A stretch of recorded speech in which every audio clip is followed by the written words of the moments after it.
The Sorrel Weed House. Echoes of Tragedy. Good evening. I'm Detective James Miller with the State Bureau of Investigation. For over 30 years, I've dedicated my career to investigating cases that defy conventional explanation.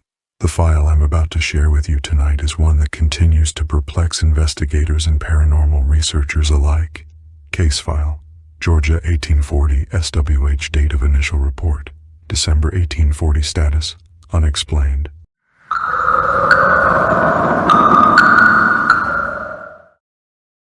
If you have a story, drop a comment below and subscribe to the channel. The Sorrel Weed House. Located in Savannah, Georgia, the Sorrel Weed House stands as one of America's most haunted locations. Built in 1840 for wealthy merchant Francis Sorrel, this Greek revival mansion has witnessed tragedies that seem to echo through its walls to this day. As I review these documents, I should clarify that the incidents I'm discussing occurred long before my time. My role has been to analyze the historical record, interview contemporary witnesses, and document the ongoing phenomena reported at this location. The cornerstone of this case involves two deaths that occurred within weeks of each other in late 1860. Sorrel's wife Matilda and his household slave Molly. Both women reportedly died by suicide, though circumstances surrounding their deaths remain troubling. Let me take you through what we know. Francis Sorrel commissioned the house in 1840, a time when Savannah was flourishing as a commercial port. The architect, Charles B. Kluski, designed an impressive Greek revival structure befitting Sorrel's status. The mansion sits at 6 West Harris Street, overlooking Madison Square. The building features elaborate moldings, marble mantels, and a double parlor divided by Corinthian columns. But it's the basement and carriage house that feature most prominently in reports of paranormal activity. According to historical records, Francis Sorrel married Lucinda Ireland Moxley in 1823. After her death in 1827, he married her younger sister Matilda. Together they had 6 children and lived what appeared to be an idyllic life of Southern prosperity. But beneath this veneer of respectability lay a darker reality. Documents from 1860 indicate that Matilda Sorrel allegedly discovered her husband engaging in an affair with Molly, a young enslaved woman who worked in their household. Historical accounts suggest that on the evening of this discovery, Matilda was so distraught that she threw herself from the second-story balcony, dying instantly upon impact with the courtyard below. Weeks later, Molly was found hanged in the carriage house. Her death was recorded as suicide, though some historians question this determination, given the circumstances and attitudes toward enslaved people at that time. The official record stops there. 2 tragic deaths, close in time, connected to the same household. But the story of the Sorrel Weed House was just beginning. Reports of unexplained phenomena began almost immediately after these deaths. Household staff reported hearing weeping from empty rooms, particularly from the area where Matilda had fallen. Others claimed to have seen a female figure in period dress, wandering the halls before vanishing into solid walls. These accounts might have been dismissed as the products of grief and superstition, if not for their persistence across generations. Long after the Sorrel family departed, subsequent occupants continued to report similar experiences. When I began compiling this case file in 2018, I found it necessary to analyze both historical documentation and contemporary witness accounts. The consistency between reports separated by more than a century is remarkable. Let me share with you the findings of my investigation. The historical record. To properly understand the Sorrel Weed House case, we must first examine its historical context. Savannah in the mid-19th century was a study in contradictions, a city of refined culture built upon the brutal institution of slavery. The Sorrel family was prominent in Savannah society. Francis Sorrel had emigrated from Haiti following slave uprisings there, establishing himself as a successful shipping merchant in partnership with Charles Green. According to census records from 1860, the Sorrel household included 10 enslaved individuals who lived in quarters adjacent to the main house. Among them was Molly, believed to be in her early 20s at the time of her death. I've reviewed personal correspondence from families who knew the Sorrels, seeking any contemporaneous accounts of the tragedy. Most references are oblique, as one might expect from the reserved communication style of the era, but several letters mention unfortunate events and scandal at the Sorrel home in late 1860. One letter dated January 1861, from the wife of a business associate to her sister in Charleston, notes, "The tragedy at the Sorrel residence has cast a pall over Madison Square. Mrs. S.'s sudden demise, followed by the girl's equally abrupt departure, has prompted much whispered speculation. Mr. S. has retreated from society entirely. The historical record becomes more concrete when we examine the property deed transfers. Francis Sorrel sold the house in 1862 and relocated to a smaller residence. This hasty departure, coming shortly after the two deaths, suggests the psychological impact these events had on the family. The house itself is a critical component in understanding the reported phenomena. The basement area, which once contained the service kitchen and storage areas, has been a focal point for unexplained occurrences. The carriage house, where Molly reportedly died, was connected to the main house via underground passages, common in homes of this era to allow servants to move between buildings without being seen. After changing hands several times, the property was eventually purchased by the historic Savannah Foundation in 1954, ultimately opening as a museum in 1996. This brings us to the contemporary reports that prompted me to open this investigation file. Modern manifestations. When I first received reports about ongoing activity at the Sorrel Weed House in 2018, I approached them with professional skepticism. Ghost stories surrounding historic structures are common, often fueled by tourism interests. However, the volume and consistency of witness accounts warranted serious attention. My first interview was with Margaret Wilkins, a tour guide who had worked at the property for 9 years. Ms. Wilkins described multiple unexplained incidents. I've worked in several historic properties across Savannah, but nothing compares to Sorrel Weed. The first incident happened during an evening tour in 2010. I was leading a group through the main parlor when the chandelier began to sway. There was no draft, no vibration from passing traffic, just a gentle, deliberate movement. Then there was the incident in the basement. I was closing up alone one evening, making a final walkthrough.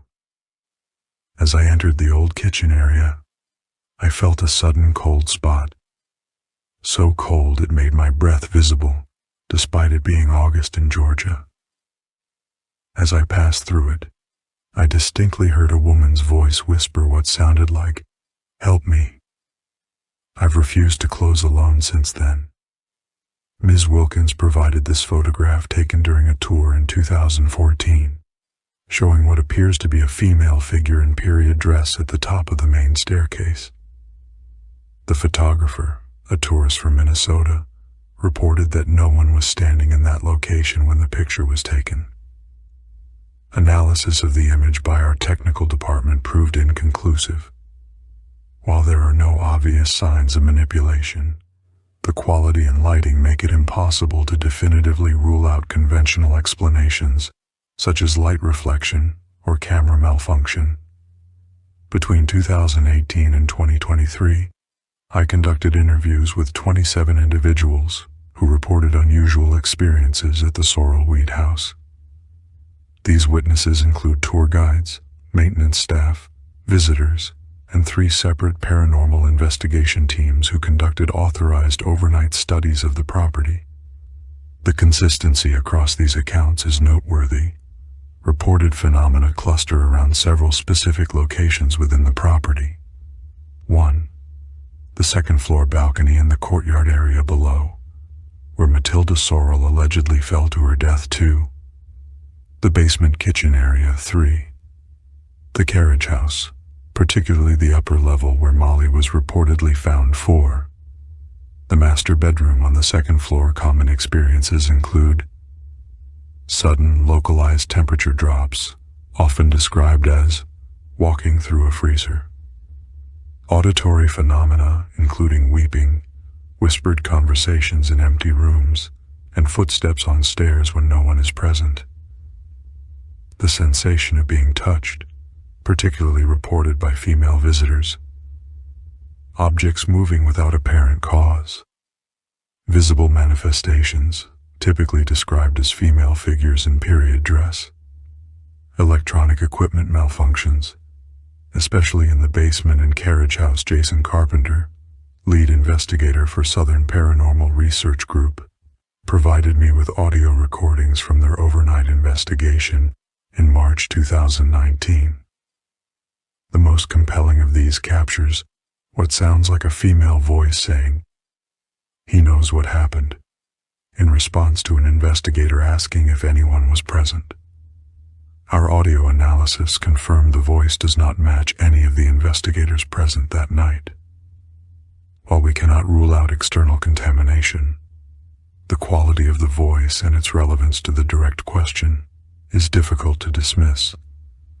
In terms of physical evidence, one aspect of the property caught my professional attention. The original layout of the basement includes several areas that don't align with the overall structural plan of the house. Specifically, there appears to be a void space between the eastern wall of the basement kitchen and the foundation wall. When I questioned the current property manager about this discrepancy, I was informed that there have been discussions about possible sealed rooms, but no exploration has been approved due to structural concerns. During my on-site investigation in July 2019, I experienced something noteworthy while examining this wall. I was taking photographs and measurements when my digital thermometer registered a sudden drop from 74° F to 53° F in the span of approximately 3 seconds. This cold spot remained localized to an area roughly 3 feet in diameter adjacent to the eastern wall. I detected no drafts, air conditioning vents, or other conventional explanations for this temperature anomaly. As I continued to measure this cold spot, my camera battery, which had been at 83% charge, suddenly drained completely. When I attempted to use my backup recorder, it similarly malfunctioned. Both devices functioned normally once I moved approximately 10 feet away from the area. Historical context and folklore. To fully understand the Sorrel Weed House case, we must consider it within the broader context of Savannah's history and folklore. Savannah is built upon multiple layers of history, some of it deeply troubling. The city was constructed on land that had spiritual significance to indigenous peoples. Later, during the colonial and antebellum periods, it became a center for the slave trade. Madison Square, adjacent to the Sorrel Weed House, sits near the location of the old Colonial Park Cemetery. Historical records indicate that during yellow fever epidemics, mass graves were dug outside the cemetery's official boundaries. Some local historians believe the Sorrel property may overlap with unmarked burial grounds. According to records from the Savannah Historical Society, the land where the Sorrel Weed House stands was previously used for public executions in the late 18th century. This history of trauma embedded in the physical location adds another potential layer to the reported phenomena. Savannah's complex relationship with death is reflected in its cemetery traditions and funerary customs. The city embraced the Victorian fascination with mourning rituals, and many of its older homes, including the Sorrel Weed House, were designed with specific architectural features to accommodate these practices. Note the placement of windows and doors which align to create what were called spirit pathways, straight lines through which the soul could depart unimpeded. The house also features mourning symbols in its decorative elements, including inverted torches and poppy motifs that symbolize eternal sleep. Local folklore has attached various narratives to the Sorrel Weed House beyond the documented deaths of Matilda and Molly. Some accounts claim that Frances Sorrel was involved in occult practices, though I found no historical evidence to support these allegations. What is documented is that the house changed hands several times in rapid succession after the Sorrel family departed, unusual for a property of this value in that era. Records indicate that between 1862 and 1880, the house had 5 different owners, with several leaving after less than 2 years in residence. One particularly intriguing document I discovered in the Georgia Historical Society archives is a letter dated 1867 from Henry Watson, the home's 3rd post-Sorrel owner, to his brother in Boston.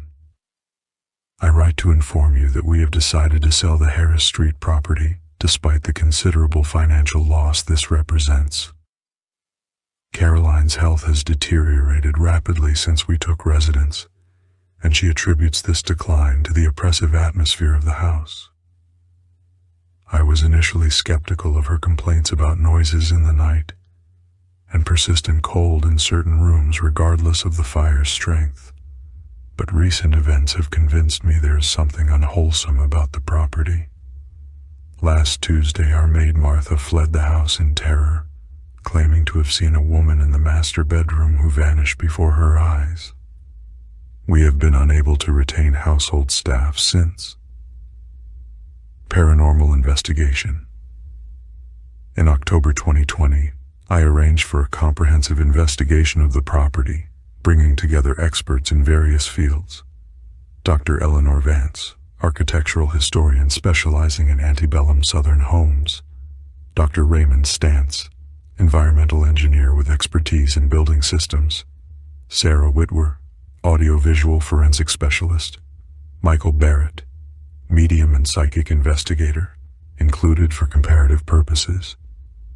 Our equipment included high-definition infrared cameras positioned throughout the property, digital audio recorders with noise filtering capability, EMF meters calibrated to detect fluctuations in electromagnetic fields, thermal imaging cameras, atmospheric monitoring equipment tracking temperature, humidity, and barometric pressure. The investigation was conducted over 3 consecutive nights, with team members rotating positions to minimize subjective bias. What we found was remarkable for both its consistency and its apparent intelligence. The data shows clear patterns of anomalous activity concentrated in specific locations, corresponding with the witness accounts I had previously gathered. The basement area produced the most significant findings. Our equipment recorded temperature fluctuations of up to 20 degrees Fahrenheit in localized areas, with no detectable source. These cold spots moved throughout the room in patterns that suggested purposeful movement rather than natural air currents. Audio recordings from the basement captured what sound like fragments of conversation between 2 female voices, though the words are largely indecipherable. In one clear segment, a voice that sounds distinctly different from any team member can be heard saying, "Not what they told you." In the carriage house, 4 separate cameras captured a vertical light anomaly approximately 5 feet in height that remained stationary for nearly 3 minutes before dissipating. This occurred at 2:17 a.m. on our second night of investigation, coinciding with a simultaneous EMF spike and temperature drop. Perhaps most compelling was an incident in the master bedroom on our final night. Dr. Vance was examining the architectural details of the room when all 4 team members present reported hearing a loud thud from the direction of the balcony, followed by what sounded like sobbing. Our audio equipment captured the thud, but, interestingly, only fragments of the sobbing that all human ears present clearly heard. Moments later, a decorative ladies' fan that was part of the room's display and had been securely positioned in a glass case was discovered on the floor approximately 6 feet from the case. Review of our camera footage shows the case remained closed, and no team member was within 10 feet of it when the displacement occurred. Michael Barrett, working without prior knowledge of the location's history, provided a psychic impression that aligns disturbingly well with the historical narrative. He identified 2 female presences. One he described as aristocratic, filled with betrayal and despair, primarily connected to the upper floors, and another he characterized as younger, trapped, and angry, centered in the basement and carriage house areas. Barrett also sensed what he called a hidden space in the basement's eastern wall, the same area where I had previously documented the persistent cold spot. While I maintain professional skepticism regarding psychic impressions, the correlation between his unprompted observations and the documented history cannot be ignored entirely. Comparative analysis. The Sorrel Weed House case shares significant parallels with other haunted locations I've investigated throughout my career. Case File Tennessee 1902 CB documents similar phenomena at the Carter Bedford Mansion in Nashville, where a domestic tragedy involving infidelity and suicide in 1902 reportedly resulted in comparable manifestations, cold spots, auditory phenomena, and visual apparitions primarily connected to specific individuals involved in the tragedy. Like the Sorrel Weed House, the Carter Bedford case involves differential haunting patterns based on social status of the deceased. The family matriarch manifests differently and in different locations than the household staff member also involved in the incident. Case File Virginia 1831 PP presents another interesting parallel. This investigation of Poplar Hill Plantation documented apparitions and auditory phenomena, primarily connected to enslaved individuals who died under questionable circumstances. As with Sorrelweed, the paranormal activity concentrates in service areas of the property: kitchens, servants' quarters, and work buildings. These patterns suggest a potential relationship between social power dynamics in life and manifestation patterns in reported hauntings. Those who were oppressed or silenced in life appear to manifest in ways that reflect their historical status and the spaces they were confined to. This sociological dimension of haunting reports is an aspect of paranormal investigation that deserves greater attention from serious researchers. Conclusion and current status. After 5 years of investigation into the Sorrel Weed House case, I find myself in the uncomfortable position familiar to many paranormal investigators, unable to provide definitive conclusions, yet equally unable to dismiss the substantial evidence of anomalous phenomena. The historical record clearly establishes that 2 women died under tragic circumstances in this home in 1860. What remains in question is whether some energetic imprint of these events continues to manifest in ways that our current scientific understanding cannot fully explain. The consistency of reported phenomena across generations of witnesses, the compelling audio and visual evidence gathered by multiple investigation teams, and the distinctive patterns of activity centered around locations connected to the historical narrative all suggest something beyond conventional explanation. In my professional assessment, the Sorrel Weed House represents one of the most substantiated cases of location-based paranormal activity I have encountered in my career. While I cannot offer proof of the existence of ghosts in the traditional sense, I can state with confidence that something anomalous continues to occur within these walls, something that correlates remarkably well with the human tragedy that unfolded here over 160 years ago. The investigation remains open. There are still questions to be answered, particularly regarding the apparent structural anomalies in the basement. Should permission ever be granted for non-destructive examination of the eastern wall, I believe we might discover additional context for the phenomena reported in that area. Until then, the Sorrel Weed House stands as a powerful reminder that the past is never truly gone. Whether we interpret that persistence through the lens of paranormal phenomena, psychological imprinting, or simply the enduring power of human stories to shape our perception of place. Personal notes. This case continues to trouble me. The correlation between reported phenomena and historical events is too precise to dismiss, yet my rational mind resists supernatural explanations. The basement cold spot merits further investigation. Ground-penetrating radar might reveal structural anomalies without compromising the historical integrity of the building. I'm particularly interested in analyzing the power dynamics reflected in the manifestation patterns. The upstairs-downstairs division between Matilda and Molly's reported presences mirrors their social positions in life. If we accept these manifestations as real, what does it tell us about how identity persists beyond death? Do we carry our social constructs into whatever comes after? Evidence log, historical documents, marriage, death, and property records for Sorrel family, 1840 and 1862.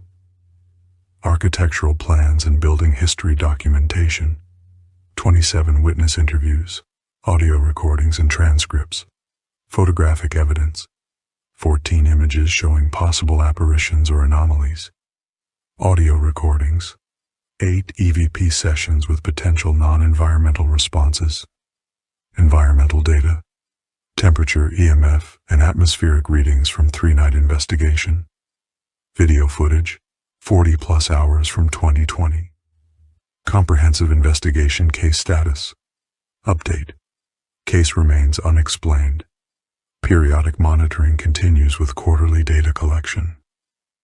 Permission requested from current property management for non-invasive scanning of basement eastern wall area. Comparative analysis with similar cases ongoing.